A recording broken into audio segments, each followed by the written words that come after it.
Joining us now is Ohio Congressman Michael Rulli. Thank you very much, Congressman, for being with us. Merry Christmas. Happy Hanukkah. Appreciate your time. Merry Christmas. Merry Christmas. So, sir, you are new to Congress as of this past summer. You weren't around for the 3 weeks that the House was without a speaker last cycle, but the business of the government grinds to a halt, and, you know, it does have ramifications on a lot of different things. Are you in the camp that hopes that President-elect Trump sort of gives a nod to Speaker Johnson so that the business of governing can get going and the agenda that he campaigned on can get started?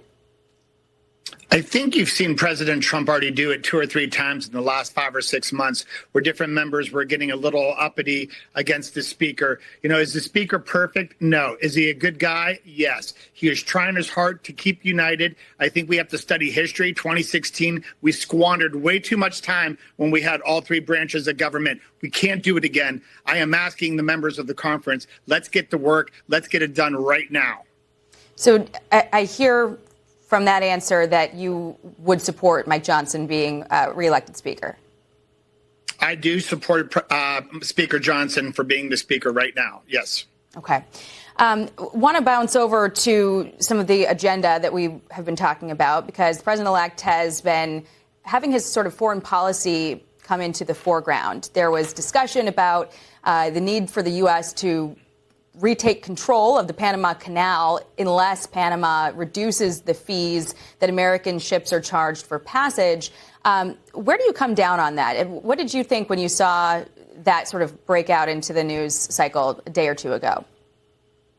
Well, Jackie, I was pretty excited about it. I said, this is why we get behind President Trump, to think outside the box. It's not business as usual anymore. When you look at American history, and I love American history, and you look at President Roosevelt, Teddy, when he built the canal, I believe in 1904, a lot of hard work, ingenuity, creative pass forward, just like Elon Musk is doing right now. We built something that prevented shipping lanes going all the way down to South America to go back and forth with the Pacific. We did it. President Carter did a horrific thing and gave it to them for $1. He should be ashamed of that. We should have never given away an asset like the Panama Canal. Now Panama wants to be a bad player and charge us triple or quadruple the fees so our ships can go through where we're 80%. They on standby right now because they better act right or President Trump is right. We need to take control of the Panama Canal.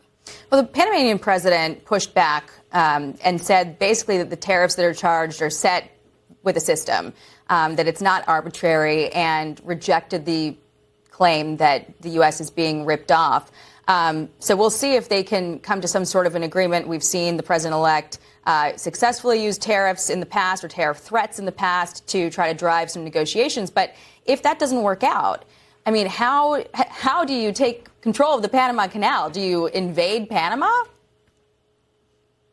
Well, I think we're more sophisticated than that. I think President Trump has his ways, whether it's an embargo or whether it's a blockade of the canal from letting anything go through it. There are a lot of paths forward where they can act right. And I would say to the president of Panama, President Carter gave it to you for $1. So let's get Vivek in there and let's figure out the interest that you owe us on the amount of money that it cost in 1904, because it's not fair what they're doing to our country, and we're not going to put up with that anymore. So it sounds like you're in the camp that believes that he's 100% serious and thinking about different ways to get this done. But the Wall Street Journal editorial board put out a piece that was sort of questioning whether he's going to actually push this thing through.